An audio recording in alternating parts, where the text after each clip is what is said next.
साक्षात्कार।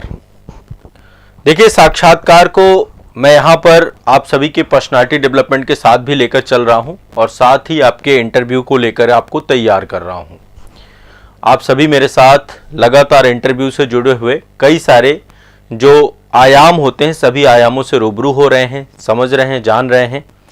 अब आज के सेशन से मैं आपको जो आयोग के द्वारा प्रश्न आप सभी से पूछे जा सकते हैं बोर्ड में, सिविल सर्विसेज के एग्जाम में, आईएएस के एग्जाम में, स्टेट पीसीएस के एग्जाम में, यूपी पीसीएस के एग्जाम में, आप कोई भी इंटरव्यू दे रहे हैं, आप आईएएस का इंटरव्यू दे रहे हैं, ये सेशन आपके लिए महत्वपूर्ण है। आप यूपी पीसीएस का इंटरव्यू दे रहे हैं, ये सेशन आपके लिए महत्वपूर्ण है।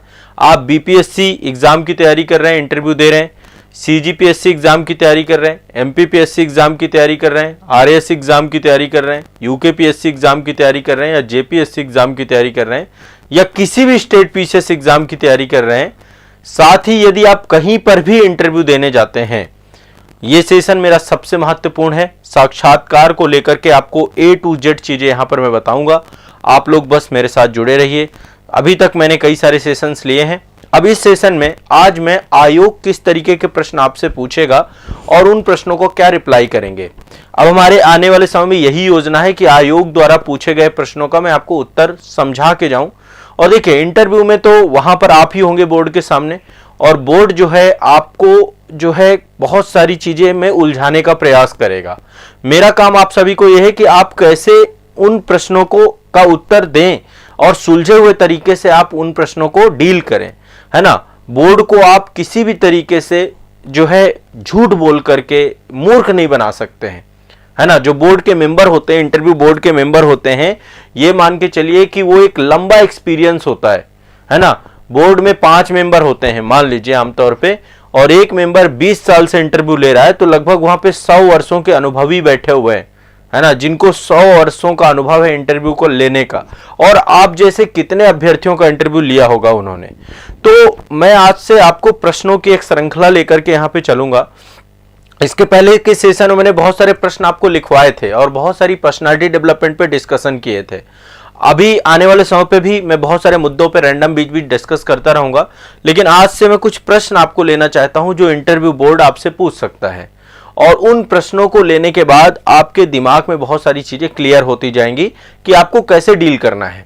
आपको क्या करना चाहिए, एक नोटबुक बनानी चाहिए और जो मैं यहां पर आपको समझाऊं उन पॉइंटों को लिखना चाहिए। इंटरव्यू की तैयारी आपको आज से ही चालू कर देनी चाहिए। आप जब भी एग्जाम देंगे, इस वर्ष देंगे, अगले साल देंगे, इंटरव्यू के लिए ये नहीं होता कि वो मॉक टेस्ट से काम नहीं चलता है। आज के टाइम पे हो क्या गया है, इंटरव्यू के नाम पे जैसे ही आपका मेंस क्वालिफाई होगा, सारे के सारे आपको बुलाने लग जाएंगे, हमारे यहाँ आ जाओ, फ्री मॉक टेस्ट दे जाओ, फ्री मॉक इंटरव्यू दे जाओ। तो ये मॉक इंटरव्यू का जो सिलसिला चला, ये एक मार्केटिंग का जरिया है। सब मार्केटिंग कर रहे हैं, है ना। वो बाद में आपका वीडियो बनेगा और वीडियो आपका पब्लिश किया जाएगा। तो मेरा उद्देश्य ये नहीं है कि आप जो है मॉक इंटरव्यू में चीजों को, यहां पर आपको प्रॉपर मैं 1 to 1 एक क्वेश्चंस को समझाता हुआ चलूं ताकि आपको समझ में आए। ठीक है, चलिए। अब देखिए होता क्या, आमतौर पर भी मैं एक प्रश्न आप सभी के सामने लेकर आऊंगा, लेकिन एक सबसे महत्वपूर्ण चीज, जब आप आईएएस की तैयारी करते हैं या स्टेट पीसीएस की तैयारी करते हैं, उसमें एक लंबा समय लग जाता है। 1 साल का समय, 2 साल का समय, 3 साल का समय। और 2 तरीके के बच्चे होते हैं। एक तरीके के छात्र वो होते हैं जो अपने जॉब छोड़ देते हैं, अपना करियर छोड़ देते हैं। बहुत सारे लोग ऐसे होते हैं जो कि बीए किया उन्होंने, या बीएससी किया, या बीकॉम किया, या बीटेक किया, जो भी आपने अपने स्ट्रीम से बैचलर किया, उसको करने के बाद फिर आप इसके बाद एग्जाम नहीं देते हैं, मतलब आप गैप कर देते हैं। केवल पूरा का पूरा टाइम आप सिविल सर्विसेज की तैयारी में लगा देते हैं। अब ये आपके कई बार तैयारी के स्तर की बात है, या फिर कह सकते हैं कि आपकी मेहनत कितनी है, तो उस आधार पे आपका टाइम भी अलग अलग लगता है। कोई पहले ही प्रयास में हो गया, किसी को 2 प्रयास लग गए, किसी को 3 लग गए, किसी को 4 लग गए, किसी को 5 लग गए, किसी को 6 लग गए। तो आपने मान लीजिए तैयारी अभी इस वर्ष प्रारंभ की है, ठीक है, मान लीजिए आपने तैयारी इस वर्ष प्रारंभ की है और आने वाले 1-2 साल बाद आप एग्जाम दे रहे हैं। मान लीजिए आज आपने जो है वर्ष 2024 में आपने तैयारी चालू की है, ठीक है। अब वर्ष 2024 में तैयारी चालू करने के बाद 2025 में मान लीजिए आप एग्जाम दे रहे हैं, 1 साल आपने तैयारी की, हो सकता है आपका हो जाए, बहुत अच्छी बात है। और आपने जो ग्रेजुएशन किया है वो हो सकता है 24 में किया हो। एक बार मुझे कमेंट सेक्शन में जरूर बताइएगा चैट में कि आपका कब का ग्रेजुएशन है, आप कब के ग्रेजुएट हैं। तो कई बार क्या होगा 2025 में आप होगा, या 2026 भी लग सकता है तैयारी में, 2027 भी लग सकता है, अनिश्चितता का मामला है। देखो 2028 भी लग सकता है, 2029 भी लग सकता है, 2030 भी लग सकता है, 2031 भी लग सकता है। भगवान ना करे किसी को इतना लंबा जाना पड़े। पंचवर्षीय योजनाएं भी कई बार बनती हैं इस एग्जाम की तैयारी में, ये भी एक इसकी सच्चाई है। आप में से बहुत सारे लोग ऐसे एक्सपीरियंस्ड होंगे जिनको एक लंबा टाइम पीरियड लग जाता है।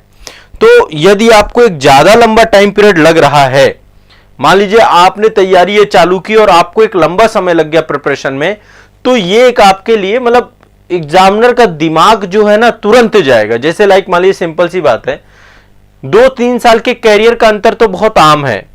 मैं बहुत सारे ऐसे छात्रों को जानता हूं जो बहुत अच्छे अच्छे जॉब में थे, कुछ आईआईटी के थ्रू प्लेसमेंट हुआ था किसी का, और किसी का प्लेसमेंट प्रॉपर जो है बीटेक के बाद उनका बहुत अच्छी जगह हुआ, और उन्होंने उन जॉब को छोड़ा और आकर के सिविल सर्विसेज की तैयारी की।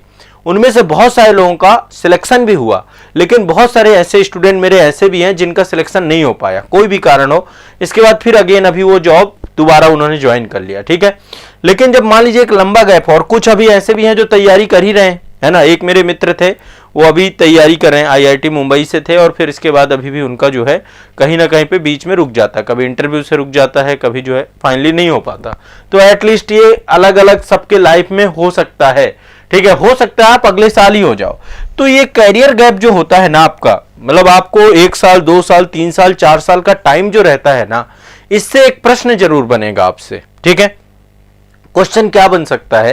क्वेश्चन ये बन सकता है कि भाई आप 10 साल का टाइम आपने खराब कर दिया, आपने 5 साल का टाइम खराब कर दिया। आपने एक अभी मूवी भी देखी होगी 12th फेल में ये प्रश्न आता है ना। और 12th फेल में एक क्वेश्चन और पूछा जाता है। मैं दोनों क्वेश्चंस को लेकर आज आपको डिस्कस करने वाला हूं और आपको बताने वाला हूं कि आप किस तरीके से इस क्वेश्चन को डील करेंगे, ठीक है। हाँ अच्छा, कुछ लोग तो अभी नीरज जी कह रहे हैं सर मेरा 2005, क्या 2005 है? अभी बेसिक में टीचर हूं। अच्छा, कुछ लोग टीचर भी हैं, शिक्षक हैं। हाँ तो देखो, जैसे आप कोई प्रोफेशन में हैं, ऑलरेडी आप कोई जॉब कर रहे हैं, गवर्नमेंट सर्विस में हैं, तब तो कोई करियर में गैप नहीं हुआ ना। यदि आप फुल टाइम स्टूडेंट बन जाएं, मतलब ये बात भी समझिए, मान लीजिए अभी आप प्रिपरेशन कर रहे हैं और फिर आपने क्या किया, सब कुछ छोड़ करके फुल टाइम स्टूडेंट बन गए, है ना। तो अब कैरियर गैप हो गया ना आपका, कि आपने पिछले 5, 6, 7 साल से कुछ किया ही नहीं तैयारी के अलावा, मतलब पूरी तरीके से केवल प्रिपरेशन ही की। जो लोग किसी गवर्नमेंट जॉब में ऑलरेडी आपके पास ये जस्टिफाई करने के लिए कि आप ऑलरेडी सर्व कर रहे हैं कंट्री को, है ना, आप किसी न किसी पोस्ट पर हैं, किसी न किसी पद पर हैं। अच्छा, यहां पे केवल सरकारी सर्विस की बात नहीं है, यदि आप प्राइवेट सेक्टर पे भी है, आपके पास एक एक्सपीरियंस होता है ना कि पिछले मैं 10 साल से यहां काम कर रहा हूं, पिछले 5 साल से यहां काम कर रहा हूं। वो जो गैप होता है ना, वो हर जगह के लिए प्रॉब्लम है, वो प्राइवेट सेक्टर के लिए भी प्रॉब्लम है और उसके लिए भी प्रॉब्लम है। और यहां पे किसी को हतोत्साहित होने की जरूरत नहीं है। मैं उसका एक एग्जैक्ट आंसर क्या हो सकता है, कैसे आपको देना है, कैसे आपको डील करना है, ये मैं आपको समझाने चाह रहा हूं, ठीक है। तो मान लीजिए एक क्वेश्चन बनता है कि भाई यूपीएससी की तैयारी के बाद आप सिविल सेवा की तैयारी कर रहे हैं, आईएएस हो चाहे स्टेट पीसीएस हो। बहुत सारे लोग आईएएस की तैयारी करने के लिए आते हैं, बाद में एज निकल जाती है तो स्टेट पीसीएस की तैयारी करने लग जाते हैं। तो सिविल सेवा की तैयारी के दौरान जो आपके कैरियर में लंबा गैप आया है वर्सेस आपका कैरियर में जो अंतर आया है, कई वर्ष लग गए हैं, अभी भी आप जो है पढ़ ही रहे हैं, तो ये पूरी जो बीच का डिस्टेंस है इसको जस्टिफाई करना पड़ता है आपको कि आखिरकार इस अवधि में आपने किया क्या।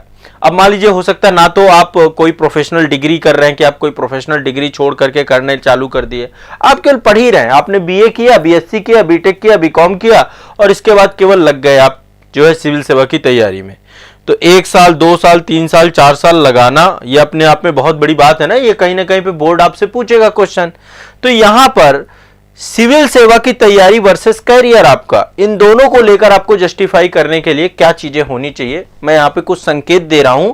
अब देखो एक चीज ध्यान रखिए, मैं जो भी आपको यहां पर संकेत दूं, जो भी चीजें आपको उत्तर के तौर पे बताऊं, ये आपकी सिर्फ मदद करेगा एक अच्छा उत्तर फ्रेम करने में, ठीक है, आपको फेक मतलब आपको झूठ बोलने से बचाने में मदद करेगा, मतलब आप फेक पर्सनालिटी नहीं बनेंगे। इनका उत्तर तो हर व्यक्ति का अपना अलग अलग हो सकता है ना, कि भाई उसने सिविल सेवा की तैयारी करते समय उसके कैरियर में गैप कैसे आ गया, इतना लंबा गैप कैसे आ गया। तो आपको जो भी मैं यहां पे पॉइंट बताऊंगा, ये सारे पॉइंट आपको हेल्प करेंगे एक अच्छा आंसर बनाने में। मैं लगभग 4 से 5 पॉइंट बताऊंगा आपको, और ये 4 से 5 पॉइंटों को इंप्लीमेंट करके अपना एक आंसर आपको बनाना है, ठीक है। एक नोटबुक बना लीजिए, उस नोटबुक में अब इस तरीके के क्वेश्चन बहुत सारे आपको बताऊंगा और उन क्वेश्चन के हिसाब से आपको डील करना है, ठीक है। चलिए अब ये वाले क्वेश्चन का आंसर देना है। तो इसमें देखिए सबसे पहला पॉइंट जो मैं हमेशा कहता हूं, एक व्यक्ति को हमेशा सच बोलना चाहिए, झूठ मत बोलना। पहला चीज है कि आप ईमानदार रहना, जो भी वास्तविक कारण है ना वो आपको पता है, ईमानदार एवं सच्चे रहना। बोर्ड के मेंबर को चकमा देने की कोशिश मत करना, नहीं तो उलझ के रह जाओगे, है ना। आपको वास्तविकता बतानी है कि आपका, क्योंकि आपके कैरियर का रिकॉर्ड बोर्ड के पास होगा, है ना। जैसे लाइक मान लीजिए बहुत सारे बच्चों के साथ ऐसा होता है कि आपने 10th पास किया, फिर 1 साल का गैप आ गया, आपने 12th फिर किया मान लीजिए, है ना। तो 1 साल का गैप आपका दिखेगा ना। 12th फेल मूवी जो बनी है उसमें यही तो पूछते हैं ना कि भाई आपने 1 साल वो फेल कैसे हो गए, आपका 1 साल की गैप कैसे आपका दिख रहा है। तो वो बताते हैं कि भैया हमारे यहाँ जमी जमाई व्यवस्था थी और जमी जमाई व्यवस्था फेल हो गई, तो उस साल हम भी फेल हो गए। तो कहने का मतलब यह है कि आप इंटरव्यू बोर्ड के पास तो डिटेल एप्लीकेशन फॉर्म होगा ना, आपका डैफ होगा ना, उसको आप तो झूठ लिख नहीं सकते, है ना। वो तो आपका और आपके डॉक्यूमेंट, आपकी सारी चीजें, उनको आप तो कोई भी ऐसे तथ्य गढ़ने का प्रयास मत करिएगा जो पूरे के पूरे उसको उल्टा पहुंचा दे, आपकी छवि खराब हो जाएगी। देखो बोर्ड मेंबर को 1 मिनट लगेगा आपका परसेप्शन क्रिएट करने में, ठीक है। और एक बार परसेप्शन क्रिएट हो गया कि आप एक ईमानदार व्यक्ति नहीं है, आप एक सच्चे व्यक्ति नहीं है, तो निश्चित तौर पे फिर कहीं ना कहीं पे दिक्कत हो जाएगा, ठीक है। तो एक तो पहली बात, हमेशा आपको सच बोलना है, झूठ बोलने से बचना है, ठीक। दूसरा पॉइंट जो है, अब आपको लग रहा होगा सर ठीक है हम सच रहे सब रहे, अब हम क्या करें। अब आपको क्या करना चाहिए, जैसे लाइक मान लीजिए एक गैप हो गया है, आपके सिविल सेवा की तैयारी में आपका गैप हो गया है, तो जो आपने इस तैयारी के दौरान, मान लीजिए सिविल सर्विसेज की तैयारी के दौरान आप तो पढ़ ही रहे हैं ना, आप तो बहुत कुछ सीख रहे हैं ना, तो इस पूरे अवधि को आपको अपने विकास को बताना है कि आपने अपना कितना डेवलपमेंट किया।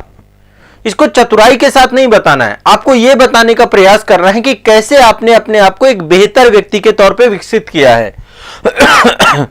सिविल सेवा की तैयारी से, सिविल सेवा की तैयारी से कैसे आपने स्वयं को एक बेहतर व्यक्ति,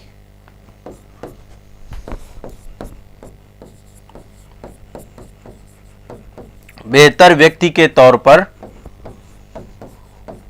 विकसित किया है। ये आपको थोड़ा सा इस पे आपको सोचना पड़ेगा और इस पे आपको पॉइंट डेवलप करने पड़ेंगे कि कैसे ये तैयारी में आपने टाइम नहीं खराब किया, बल्कि इस तैयारी ने आपको बहुत बेहतर करने का प्रयास किया है। और इसके लिए आपको जो है पहली चीज तो ये, मतलब आप जो है इस स्तर पे अपने आप को यहां पे जस्टिफाई करेंगे।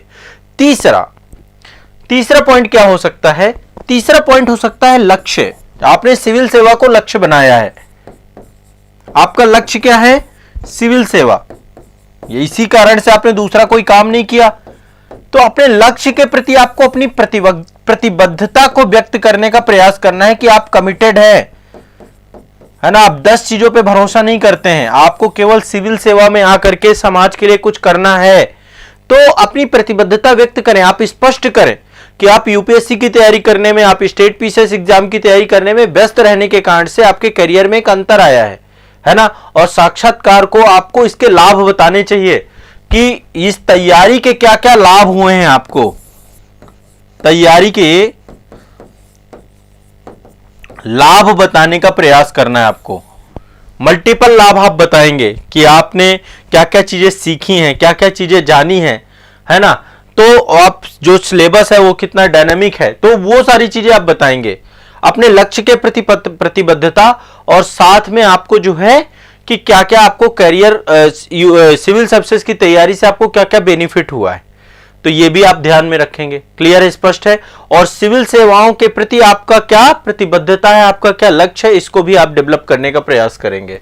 पांचवी चीज जो है, आप जब भी कभी ऐसे रिप्लाई दें, जब इस तरीके के क्वेश्चन पूछे जाएंगे, तो आपका आत्मविश्वास नहीं डगमगाना चाहिए। देखिए, आप तैयारी कर रहे हैं तो तैयारी करते समय ना आपके मन में संदेह नहीं होना चाहिए कि ये तो आपने मजबूरी में तैयारी की है ना। आत्मविश्वास सबसे इंपॉर्टेंट चीज है। यदि आपने अपना आत्मविश्वास खो दिया ना, क्षमा प्रार्थी होने की जरूरत नहीं है कि आपने मतलब ये कोई गलती हो गई आपसे, आप इसको गलती के तौर पे नहीं देखेंगे, है ना। आपको सिर्फ ये बताना है कि आप अपनी सिविल सेवा की तैयारी में इतना व्यस्त थे, इस कारण से आपने दूसरी चीजों को एक साथ लेकर के नहीं चला। अब मान लो हो सकता है आपसे, अब इसके लिए क्या होगा, कई सारे पूरक प्रश्न बनेंगे, कई सारे अनुवर्ती प्रश्न बनेंगे, इनके लिए भी आपको तैयार रहना होगा।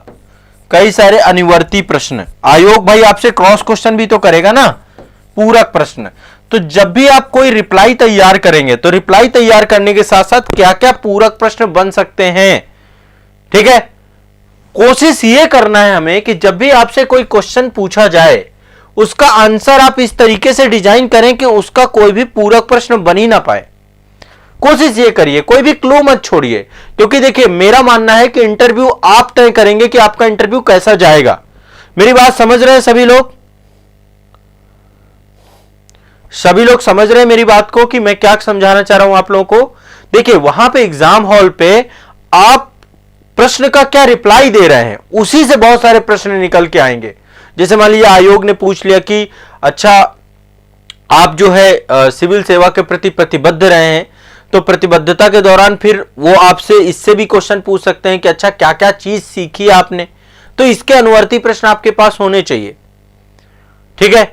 और वो मतलब आपको उसमें गिल्ट नहीं फील करनी है कि आपने ये तो मजबूरी के कारण से आपने नहीं किया या कोई भी हो, उसको लेकर आपके अंदर एक कॉन्फिडेंस झलकना जरूरी है, ठीक है। तो ये कुछ 5-6 चीजों को ध्यान में रख करके इसका आंसर आप लोग डेवलप करेंगे नहीं करेंगे, बताएं।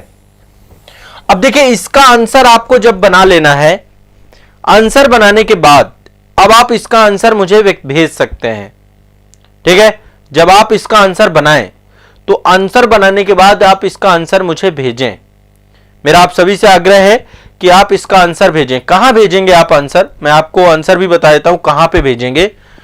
आजाद एकेडमी लर्निंग ऐप के चैट वाले सेक्शन पे, वो प्राइवेट चैट होती है, वो केवल मेरे पास ही आएगी, आपको और कहीं नहीं मिलेगी। आपका जो एप्लीकेशन है, ऐप आपके पास होगा आजाद एकेडमी लर्निंग ऐप, इसका आंसर बनाएंगे ताकि फिर मैं आपको गाइड कर सकूं कि आंसर सही है तो मैं आपको सही बता दूंगा कि हां बिल्कुल आंसर सही है। आजाद एकेडमी लर्निंग ऐप। अब जितने मैं आपको क्वेश्चंस देके जाऊंगा उन क्वेश्चन का आप आंसर बनाएंगे। इसका चैट वाला सेक्शन है, चैट सेक्शन, ठीक है। ऐप में सबसे बॉटम में होगा चैट सेक्शन, है ना। मैं आपको एक बार ऐप अपना ओपन कर लीजिए, यदि आपने ऐप डाउनलोड नहीं किया है तो कृपया करके आप सब लोग ऐप डाउनलोड कर लेंगे, आजाद एकेडमी लर्निंग ऐप। ये ऐप है आपका आजाद एकेडमी लर्निंग ऐप। इसके बॉटम में यहां पे चैट वाला सेक्शन है, इस पे टाइप करिए आप पूरा अपना आंसर, ठीक है, कि आप क्या क्या चीजें जो है, और आप यहां पे डाउट अपना, क्योंकि ये केवल मेरे पास आएगी चैट, आपकी सार्वजनिक नहीं होगी, ये मेरे पास ही रहेगी संस्थान के पास, तो मैं इसको एक बार पढ़ पाऊंगा कि आपके दिमाग में किस तरीके का आंसर बना, ठीक है। और बनाने के बाद आप यहां पे जरूर भेजेंगे। जितने बच्चे इंटरव्यू बोर्ड से मेरे जो जितने भी इंटरव्यू के क्वेश्चंस मैं आपको करवाऊंगा, ताकि मैं बता सकूं, क्योंकि देखो आपके अकॉर्डिंग आपका आंसर बनेगा। आपकी भाई आप किस सेक्टर की तैयारी कर रहे हैं, मतलब ऑलरेडी किस सेक्टर में थे, क्या थे, मैं तो आपको क्लू दे करके जाऊंगा, उस क्लू के आधार पे आंसर एक सोचना है, और अभी से सोचना है, ठीक है, अभी से सोचना है। हम हर सप्ताह इस पे डिस्कस करने वाले हैं, इसलिए आपको चाहिए कि इसको बाद के लिए मत रखना, ठीक है। और इसमें जो सुधार होंगे मैं सुधार भी बता दूंगा, और यदि मुझे किसी का आंसर बहुत अच्छा लगेगा तो मैं डिस्कस भी करूंगा सेशन में कि इस तरीके से आप लोग भी अपना आंसर बना सकते हैं। देखिए बहुत अच्छा आंसर बनाया है, मैं आप लोग कहेंगे तो नाम ले सकता हूं, नहीं तो नाम लेने की भी जरूरत नहीं, हम डिस्कस केवल वो हमारे और आपके बीच की बात रहेगी। पर हो सकता है कि मान लीजिए आपने बहुत बढ़िया से किसी चीज को डिजाइन किया, है ना। तो वो चीज का क्या है, आपके ऊपर है, आप यदि कहेंगे तो मैं यहाँ पे बच्चों के साथ भी साझा कर दूंगा, कोई दिक्कत नहीं होती। देखो चीजों को लेकर के आपकी एक समझ विकसित हो रही है चीजों को लेकर, तो ईमानदार और सच्चे रहना है आपको। सिविल सेवा की तैयारी कैसे ठीक है, तो ये आपको काम करना है, सभी को क्लियर है, स्पष्ट है, कोई दिक्कत नहीं है। एक क्वेश्चन तो आपका ये है, एक क्वेश्चन आपका ये है। अब ये क्वेश्चन भी बहुत इंपॉर्टेंट है। देखो एक क्वेश्चन ये देखिए आप लोग बहुत शानदार क्वेश्चन है ये क्वेश्चन। देखिए, यदि आप सिविल सेवा परीक्षा में उत्तीर्ण नहीं कर पाते हैं, ऐसा भी तो एक क्वेश्चन बन सकता है ना, आप सिविल सर्विसेज की तैयारी कर रहे हैं, यदि आप सिविल सेवा परीक्षा में उत्तीर्ण नहीं कर पाते हैं तो आपकी आगामी योजना क्या होगी। क्वेश्चन लिख लो आप लोग, इसका भी आंसर हमें बनाना पड़ेगा, और क्या आंसर हो सकता है मैं अभी आपको डिस्कस करूंगा। ठीक है, यदि आप सिविल सेवा परीक्षा उत्तीर्ण नहीं कर पाते हैं तो आपकी आगामी योजना, एक बड़ा कटु सत्य है ये। मान लीजिए जीवन में ऐसा हो जाए कि आईएएस नहीं बन पाए या स्टेट पीसीएस एग्जाम क्वालिफाई नहीं हो पाए, ऐसा क्वेश्चन आपसे पूछा जाएगा। और ये क्वेश्चन आमतौर पे बोर्ड पूछता है। 12th फेल मूवी यदि आपने देखी है तो उसमें क्वेश्चन पूछा जाता है। 12th फेल की बात करें या फिर एक एस्पिरेंट सीरीज आई है, उसमें भी इंटरव्यू बोर्ड के बारे में दिखाया गया। तो आमतौर पे एक सामान्य सा क्वेश्चन है, और ये क्वेश्चन की तैयारी आपकी पास होनी चाहिए कि मान लीजिए आप तैयार, मतलब नहीं हो पाता सिलेक्शन, तो फिर क्या करेंगे, फिर आपका जीवन का क्या गोल है। तो ये क्वेश्चन देखने में बहुत सरल लग रहा है, पर ये दो-धारी तलवार है, ये मान के चलिए, है ना। आपकी प्रतिक्रिया क्या होगी ये बहुत तय करेगा। प्लान बी इसी को बोलते हैं। क्या आप प्लान बी से पूरी तरीके से इंकार कर देंगे कि भैया आप अपने आईएएस नहीं बन पाएंगे तो जीवन खत्म। आदमी का प्लान बी होना चाहिए जीवन में। मैं कह रहा हूं प्लान ए के बाद प्लान बी जरूर होना चाहिए, प्लान सी भी होना चाहिए, प्लान डी भी होना चाहिए। जीवन में केवल एक प्लान लेकर के आपको नहीं चलना है, समझ लीजिएगा। लेकिन प्लान बी क्या होना चाहिए यह भी तो तय करना पड़ेगा आपको। बहुत ही संतुलित आंसर देना पड़ेगा इसका, है ना। यह आपके जीवन का अंत नहीं होना चाहिए। आज के टाइम पे बहुत सारी समस्याएं क्या हो गई है ना, सिविल सर्विसेज में भी मैं एक दो घटनाएं सुनता रहता हूं। बहुत दुख होता है जब कभी ऐसी घटना सुनता हूं आप लोगों के बीच में कि कोई स्टूडेंट है, कोई छात्र है, सिविल सेवा की तैयारी कर रहे थे। अभी प्रयागराज में कई सारी घटनाएं आई कि उसने अपने जीवन का अंत कर लिया। अरे कैसे कर लिया भाई, आप शायद सिविल सेवा के वास्तविक अर्थ को ही नहीं समझ पाए। ये तैयारी ये नहीं सिखाती है। मैं एक कोटा वाले जो बहुत सारी घटनाएं होती है ना, कोटा में कितने सारे बच्चों की घटनाएं आए दिन आती रहती हैं कि आईआईटी और नीट की तैयारी करने गए, प्रेशर नहीं झेल पाए। एक मूवी आई थी 3 इडियट, आप सभी को पता होगा। उसमें वो एक बच्चा रहता है, क्या नाम रहता है, जॉय शायद ऐसे करके नाम रहता है। वो इंजीनियरिंग कॉलेज में होता है और वो अल्टीमेट जो है बाद में सुसाइड कर लेता है, उसका प्रोजेक्ट सबमिट नहीं हो पाता है, बहुत सारी प्रॉब्लम्स होती हैं। तो कहने का मेरा तात्पर्य सिर्फ इतना सा है कि वो प्रेशर तो होता है नो डाउट, लेकिन प्रेशर का मतलब ये नहीं कि आपके जीवन का ये अंतिम चीज है। तो आयोग भी जानने का प्रयास करेगा कि आप प्रेशर झेल पाते हैं, लाइफ में नहीं झेल पाते। दरअसल ये प्रश्न आपको, ये प्रश्न से ये पता चलता है कि जब आप दबाव में होते हैं, अपने जीवन के उच्चतम दबाव में होते हैं, तब आप कैसे रिएक्ट करते हैं।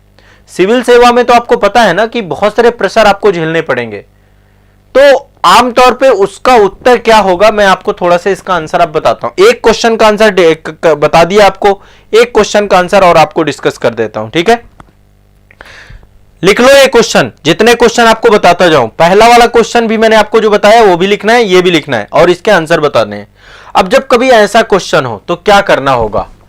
सबसे पहली चीज, 5 पॉइंट इसमें भी बताऊंगा। पहली चीज, अपने लक्ष्य के प्रति प्रतिबद्धता, कमिटमेंट, ये चीज आपको बतानी बहुत जरूरी है, ठीक है। जब भी कभी कोई भी दूसरी योजना आपको बतानी है, जैसे मान लीजिए भाई ये तो प्लान बी की बात कर रहा है, तो आपको सिविल सेवा के प्रति अपनी प्रतिबद्धता जरूर पहले स्पष्ट करनी है, ठीक है, कि आप सिविल सेवा के प्रति प्रतिबद्ध हैं।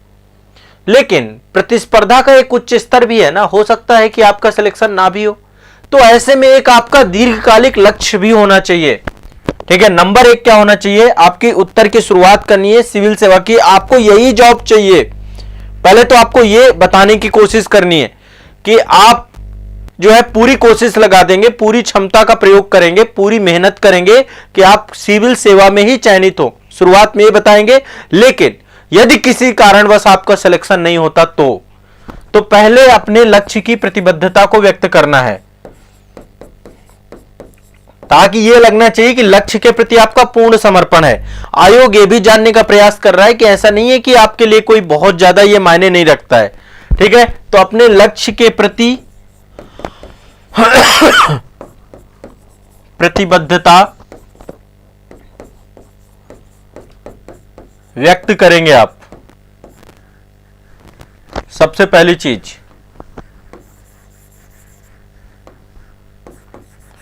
जब भी उत्तर प्रारंभ करेंगे तो सबसे पहले कि सिविल सर्विसेज आपके लिए बहुत इंपॉर्टेंट है, ठीक है, प्रतिबद्धता व्यक्त करेंगे। इसके बाद दूसरा पॉइंट जो आपका रहेगा, दीर्घकालिक रणनीति के बारे में बताएंगे कि आपका दीर्घकालिक लक्ष्य क्या है, ठीक है। वर्तमान में अनिश्चितताएं हो सकती हैं आपके जीवन में, बहुत सारी चीजें, लेकिन आपका एक दीर्घकालिक लक्ष्य होता है ना, कि आप लॉन्ग टर्म में क्या करना चाहते हैं, आपका एक लॉन्ग टर्म दृष्टिकोण क्या है। जैसे आप देखेंगे एक वो एस्पिरेंट सीरीज में एक कैरेक्टर होता है धैर्य, है ना, वो कैरेक्टर उनका सिलेक्शन भी होता है, लेकिन वो जाकर के लास्ट में नशा मुक्ति को लेकर एनजीओ के साथ काम करती हैं।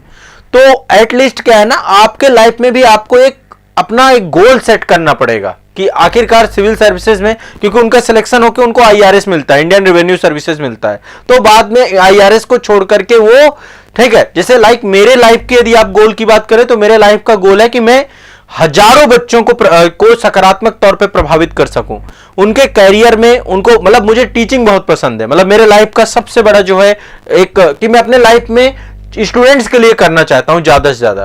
जैसे आप डॉक्टर एपीजे अब्दुल कलाम जी को भी देखेंगे ना, तो उन्होंने भी एजुकेशन पे बल दिया, वैसे ही जैसे मैंने भी अपने करियर गोल में एजुकेशन को प्रायोरिटी ले रखी है।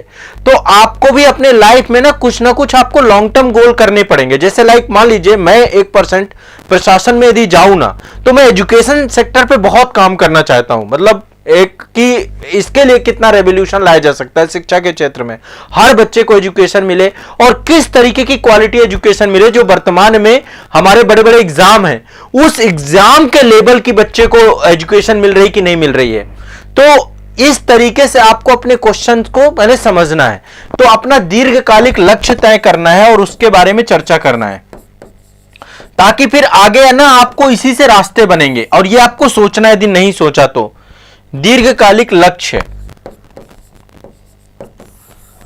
ये आपका होना चाहिए, है ना। यदि आप कोई भी अपना सेक्टर चुनिए जिस सेक्टर पे आप काम करना चाहते हैं व्यापक स्तर पे, ठीक है, वो सेक्टर पे जब आप व्यापक स्तर पे काम करेंगे ना, तो फिर आपको बहुत सारी चीजें वहां पे निकल के आएंगी। तो अपने लक्ष्य के प्रति प्रतिबद्धता व्यक्त करना है, दीर्घकालिक लक्ष्य तय करना है, ठीक है। तीसरा पॉइंट, 2 पॉइंट हो गए। तीसरा पॉइंट है कुछ वैकल्पिक कैरियर के विकल्प भी आपके पास होने चाहिए। वैकल्पिक कैरियर, संदीप भैया को देखा है ना आपने एस्पिरेंट सीरीज में, है ना, आईएएस नहीं बने तो पीसीएस बन जाते हैं, बाद में लेबर इंस्पेक्टर बनते हैं। संदीप भैया की लाइफ डिस्ट्रॉय हो जाती है। यदि आप भी संदीप भैया की कैटेगरी में आ गए तो फिर आपके पास दूसरा विकल्प क्या है, तो आपकी प्रक्रिया तभी विश्वसनीय, मतलब विश्वसनीयता तब आएगी आपकी उसमें जब आप वैकल्पिक कैरियर जरूर बताएंगे कि वैकल्पिक कैरियर क्या होने चाहिए आपके, और ये आप तय करिए। अब मैं आपको कोई वैकल्पिक कैरियर नहीं बताने जा रहा हूं यहां पे। दूसरा, सकारात्मक मूल्यों को प्रदर्शित करें, ठीक है। जैसे ही प्रश्न आपसे पूछा जाता है तो आप परेशान ना हो कि आप तुरंत ही कि यार मेरा नहीं होगा तो क्या होगा, है ना। सिविल सेवा, तो सिविल सेवा के लिए साथ साथ आप समझिए एक सिविल सेवक को दूरदर्शी होना चाहिए, है ना, उसकी चीजों को लेकर। तो आप एक सकारात्मक मूल्यों के साथ इस प्रश्न के उत्तर को डेवलप करें, और उत्तर भी आपको ऐसे ही देना है। देखो हर एक, ये एक क्वेश्चन जो होता है ना, कोई एक चीज की जांच नहीं है, आपको उलझाने की कोशिश की जा रही है, और इसके लिए फिर आपका अनुवर्ती क्वेश्चन भी होगा। एक क्वेश्चन आपका इसके साथ कोई ना कोई पूरक क्वेश्चन भी जोड़ा जा सकता है, अनुवर्ती प्रश्न भी आपका, उसके लिए भी आपको तैयार रहना है। अब आप कहोगे सर अनुवर्ती प्रश्न बता दीजिए। अनुवर्ती प्रश्न में तभी बता सकता हूं जब आप इसका डिटेल आंसर मुझे भेजें। आप अपने तरफ से इसका आंसर बनाएं और बना करके भेजें। और आंसर कहां बनाना है आपको, ये है आपका आजाद एकेडमी लर्निंग ऐप, इस पे आप अपना उत्तर भेजेंगे। ठीक है,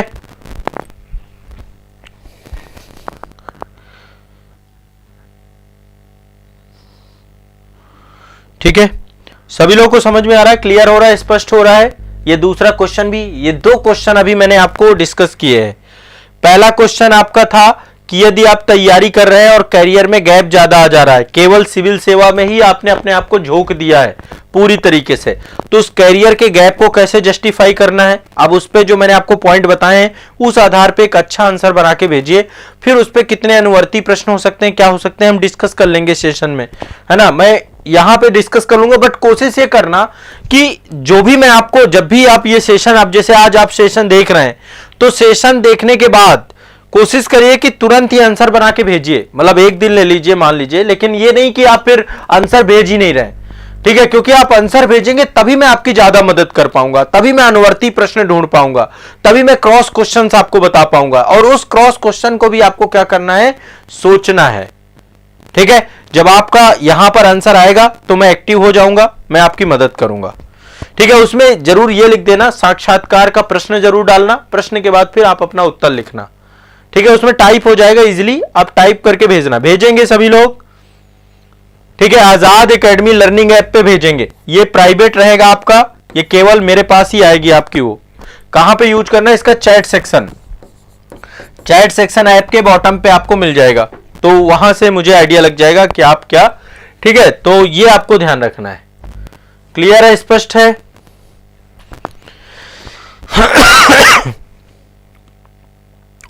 मैं श्रीवा जी पूछ रहे हैं, सर ग्रेजुएशन के बाद कैरियर में गैप नहीं आया लेकिन प्रिपरेशन में गैप आया तो क्या करें। देखो, आप ऑलरेडी जैसे लाइक मान लीजिए आपने, यदि आप जॉब कर रहे हो तब तो हो सकता है कि आपको बहुत ज्यादा चिंता नहीं करनी हो इस क्वेश्चन को लेकर के, आपसे क्वेश्चन नहीं पूछा जाएगा, क्योंकि एटलीस्ट आप ऑलरेडी जॉब में हैं तो आपके प्रश्न जो है उस जॉब से जुड़े हुए होंगे। जैसे मान लीजिए आप ऑलरेडी मेडिकल सेक्टर पे हैं, आप एजुकेशन सेक्टर पे हैं, आप जो है कोई गवर्नमेंट की जॉब पे हैं, है ना, किसी भी सेक्टर पे हैं, तो उस सेक्टर से फिर क्वेश्चन बहुत सारे बनेंगे। तो मुद्दा वही है ना कि आपका स्तर कहां पे है। ठीक है, और जैसे मान लीजिए बीच में गैप कैसे आया, मान लीजिए 10th और 12th के बीच में 1 साल का गैप आ गया, है ना। 10th आपने किया 2008 में और 12th आपने किया 2011 में। होना कितना चाहिए, 2010 में हो जानी चाहिए आपकी, क्योंकि 11 2009 और 2010 में 1 साल का जो ये गैप है ना, ये आपको इसका आंसर बनाना पड़ेगा, सोचना पड़ेगा। और ये जो पॉइंट मैंने आपको बताए हैं, इन्हीं पॉइंट के आधार पे गैप को जस्टिफाई करेंगे। जब भी कोई गैप को आपको आंसर देना है ना, ये ईमानदार रहें, सच्चे रहें, इस पे गलती मत करिएगा। अच्छा, 12th फेल मूवी जो आप लोगों ने देखी होगी, उसमें मनोज सर ने जो आंसर दिया वो आंसर कैसा था, सच्चा था, झूठा नहीं था। जबकि बाहर बोर्ड वाले ने क्या बोला था, बाहर जो एक बोर्ड के मेंबर ने उनको बताया था कि भाई तुम ये आंसर नहीं, ये आंसर दे देना। तो मेरे कहने का तात्पर्य यह है कि हमें चीजों को इसके साथ कंप्रोमाइज नहीं करना बोर्ड के साथ। यदि इसके साथ कंप्रोमाइज करोगे ना, फिर बोर्ड मेंबर आपको जो है ना कहीं पे वो नहीं चाहते कि ऐसा कोई व्यक्ति आए। ठीक है, तो ये कुछ क्वेश्चंस के आंसर अभी मैं बता रहा हूं। अब इस तरीके से मैं आपको कई सारे क्वेश्चंस लेकर आऊंगा। और अब देखो, आपके पार्टिसिपेशन के ऊपर है कि आप अपने इंटरव्यू की तैयारी को कितना बेहतर बना लोगे। आप जितना ज्यादा पार्टिसिपेट करोगे मेरे साथ साक्षात्कार को लेकर के, उतना बेहतर होता चला जाएगा आपका प्रिपरेशन।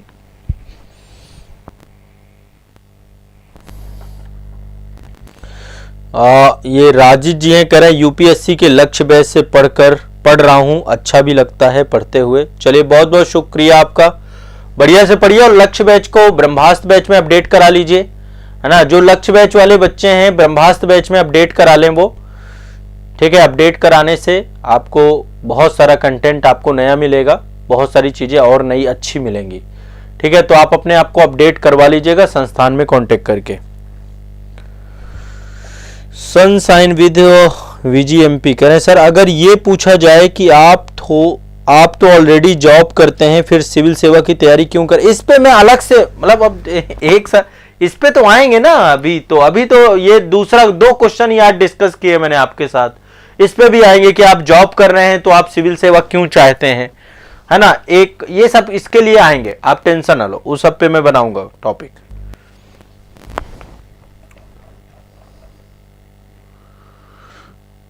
और ग्रेजुएशन में गैप नहीं है पर पीजी में गैप है, तो वही तो मैं बोल रहा हूं ना कि आप इन पॉइंट के आधार पे यदि पीजी की वजह से कोई इतना बड़ा इशू होता नहीं है, पीजी का कोई इशू नहीं होता है कि आपने पीजी में गैप कर दिया, कुछ कर दिया। मेन है कि आपने कैरियर में इतना टाइम लगा दिया, आप 10 साल से सिविल सेवा की तैयारी कर रहे हैं, है ना, आपने तो बहुत बहुमूल्य समय अपना खराब कर दिया। एस्पिरेंट में एक क्वेश्चन पूछा जाता है कि यदि आपका मतलब उसमें क्या होता है, उनको 2 अवसर मिलते हैं, अतिरिक्त अवसर, जो आईएएस अधिकारी बनते हैं ना, तो वो जो अविनाश नाम रहता है शायद, हाँ, एस्पिरेंट सीरीज में। मैं थोड़ा सा इसलिए आपको रेफरेंस दे रहा हूं ना कि रफली आइडिया लगे कि हाँ इस टाइप के क्वेश्चन हैं और इन क्वेश्चंस को लेकर के ना आपको संजीदा होने की जरूरत है। तो घबराइए मत, मैं तैयार करा दूंगा आपको बिल्कुल से। अभी देखो केवल 2 क्वेश्चन पे काम करना है, बाकी पे मैं करवा दूंगा आपका, ठीक है। गुलजार अंसारी सर, स्टडी में गैप तो नहीं है बट 2023 में बैंक में काम कर रहे थे, अभी सिविल सेवा की तैयारी कर रहे हैं। तो बैंक में देखो, आपसे यदि आप डिटेल एप्लीकेशन फॉर्म में यदि ये चीज मेंशन करेंगे कि आपने इस अवधि से इस अवधि तक ये किया, फिर इसके बाद आप बैंक में रहे और बैंक के बाद अब आपकी प्रिपरेशन सिविल सर्विसेज को चल रही है, तो फिर आपसे क्या होगा ना, बैंक से जुड़े हुए क्वेश्चन कुछ निकल के आएंगे, ठीक है। जो भी आप काम कर रहे थे, बैंक में क्या कार्य कर रहे थे, उससे जुड़े हुए प्रश्न आपको तैयार करने पड़ेंगे। और बैंकिंग सेक्टर को लेकर के बहुत सारी चीजें हैं, बहुत सारे पॉइंट हैं, है ना, वो डायरेक्शनली उसको लिए मैं अलग से आऊंगा जब जॉब प्रोफाइल पे बात करेंगे ना कि आपकी जॉब प्रोफाइल से कैसे क्वेश्चन बन सकते हैं।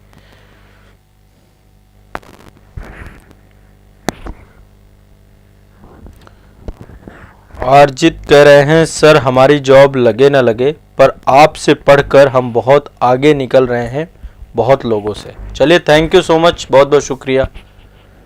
संध्या सिंह जी, जॉब जरूर लगेगी भाई, ऐसा मत करिए, सिलेक्शन होगा और गारंटेड सिलेक्शन तो मैं नहीं देता हूं कभी भी किसी को भी कि भाई गारंटी है, लेकिन आप मेहनत करोगे तो चयन जरूर होगा।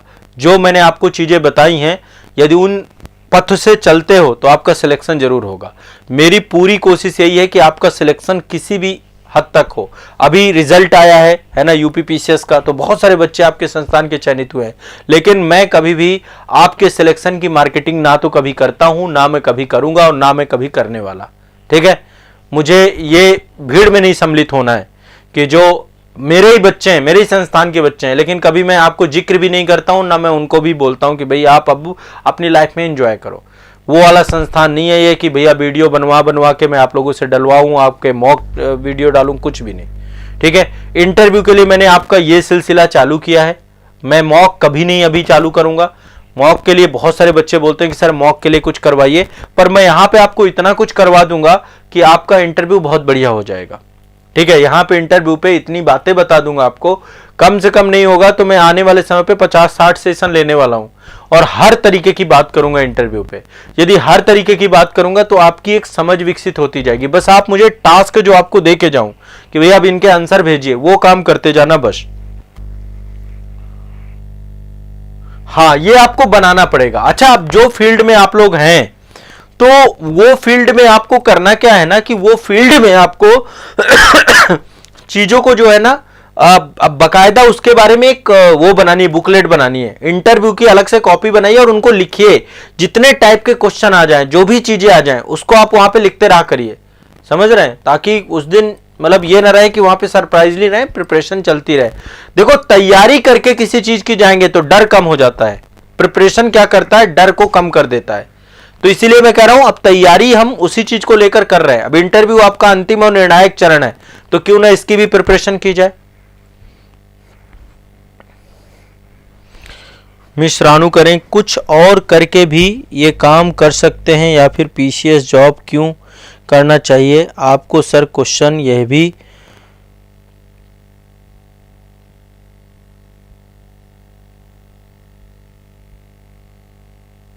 हाँ बिल्कुल। आपने इंटरव्यू दिया है क्या मिश्राणु?